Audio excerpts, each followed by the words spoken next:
Hello, welcome to my channel journey of an nursing aspirant. तो मैं आज आपके साथ जो मेरी जर्नी एज अ नर्सिंग एस्पिरेंट रही है वो मैं शेयर करना चाहती हूँ। तो उससे पहले मैं बताना चाहती हूँ कि मैंने अभी जो रिसेंट के जो नोसेंट ऐसी रहेगी आवाज़। नोसेट 9 हुआ था 12 से, मतलब जो अभी जो रिसेंट का नोसेट 9 हुआ था उसका मैंने प्री और मेंस दोनों दिए थे। अनफॉर्चुनेटली मुझसे उसका मेंस क्रैक नहीं हो पाया। तो इस वीडियो में मैं आपको बताना चाहती हूँ कि मतलब कि मैंने कहाँ से अपनी नर्सिंग की थी, कहाँ से मैंने अपनी कोचिंग ली और किस तरह से मैंने अपने इस नोसेट 9 के लिए प्रिपेयर किया था और कैसे मैं अब 10 के लिए प्रिपेयर करूँगी। तो मैं स्टार्टिंग से आपको बताना चाहती हूँ कि मैंने अपनी जो टेंथ जो थी वो 2018 में की थी। और गैस वॉट कि मेरे कितने परसेंटेज आई थी? पूरे 73।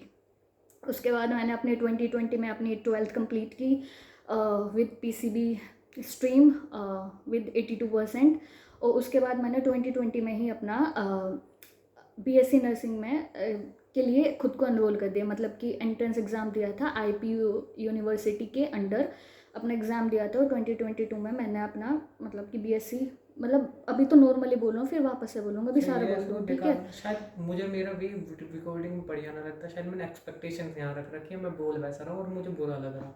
पर तेरा तो मुझे सही लग रहा है हाँ, कि ऐसा सुन लेंगे लोग। मैंने ऐसे ही सोचा, यही एक्सप्रेशन सोचा कि गैस वोट मेरी कितनी पर परसेंटेज होगी, मेरा 73। इधर से बैठ के बहुत बुरा सा लगा और है थोड़ा कि ना फेशियल एक्सप्रेशन भी देकर हो सके तेरे वर्ड बीच बीच में गलत हो रहा, भाई मेरे भी तो नो सेंट क्या हुआ, आज तक नो सेंट तो किसी ने तो मैंने अपनी मतलब कि 2022 में बीएससी में एडमिशन ले लिया था। उसके बाद क्योंकि मेरा सेशन मतलब बेसिकली बीएससी नर्सिंग 4 साल की होती है, पर क्योंकि मेरा जो सेशन था वो कोविड पीरियड में स्टार्ट हुआ था तो वो 6 महीने के लिए एक्सटेंड हो गया।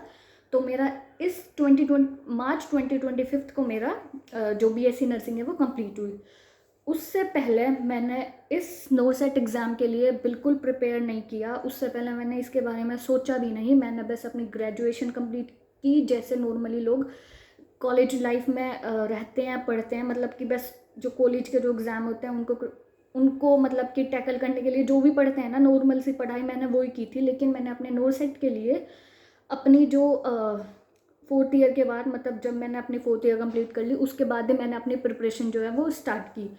तो मैंने अपनी कोचिंग नर्सिंग एक्सपर्ट से लगाई थी अप्रैल में। अप्रैल से मैंने अपनी कोचिंग स्टार्ट की नर्सिंग एक्सपर्ट से। फिर उसके बाद तभी से मेरी जो ये नर्सिंग एस्पिरेंट की जो जर्नी है बस वो तभी से स्टार्ट हुई। उसके बाद मतलब मैंने अपना कंटिन्यूस प्रिपरेशन की, जो भी मेरे सब्जेक्ट्स अब तक हुए थे।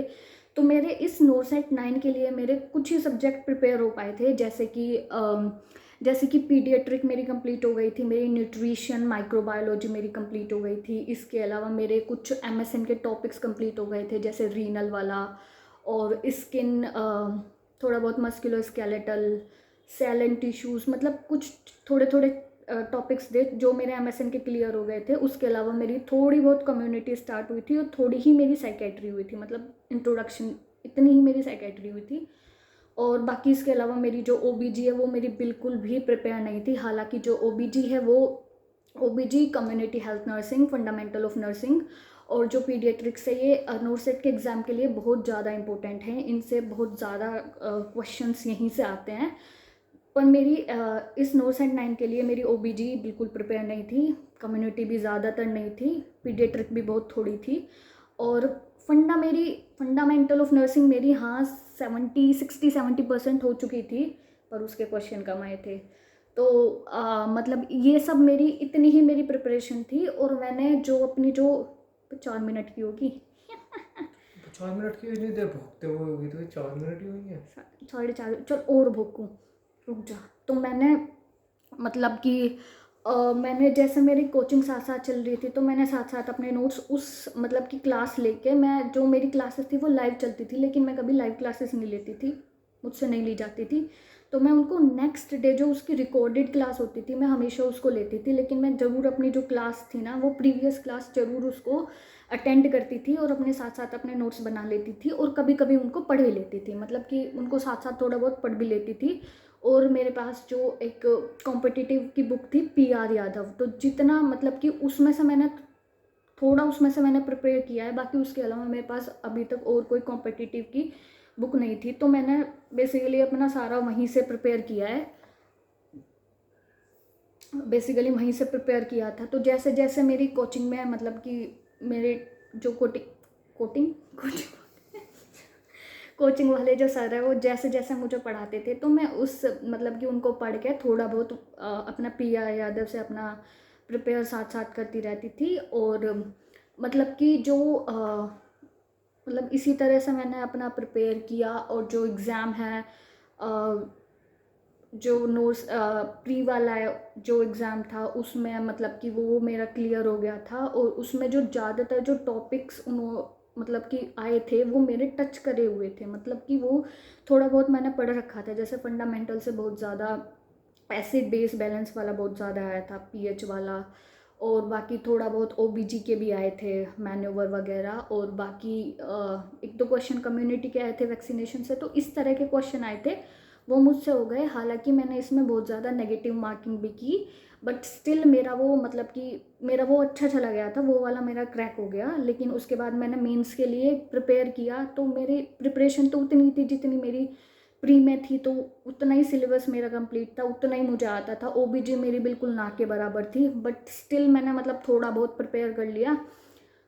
और मेरे नोसेट एम्स में मतलब कि 45% आए, जो कि कट ऑफ करने के लिए जो परसेंटेज थी वो 50% थी। तो वो मेरा नहीं हो पाया। बट बाकी मतलब कि अब मैं नोसेट 10 के लिए प्रिपेयर कर रही हूँ, और आप भी कर ही रहे हैं प्रिपेयर, तो चलो साथ में करते हैं। साथ में करते हैं, आप भी करो मैं भी करती हूँ। मैं आपके साथ अपनी जर्नी शेयर करती रहूँगी, और आप देखते रहना, और मैं आपको बताती रहूँगी कि मैं कैसे पढ़ रही हूँ, क्या पढ़ रही हूँ, क्या मेरा रूटीन है, क्या मेरी स्ट्रेटेजी है। और आप भी अपनी शेयर कर देना, और अगर कुछ पूछना है तो पूछ लेना। 7 मिनट की होगी, बतेरी है वो। रोक दे, अब देख क्या करें।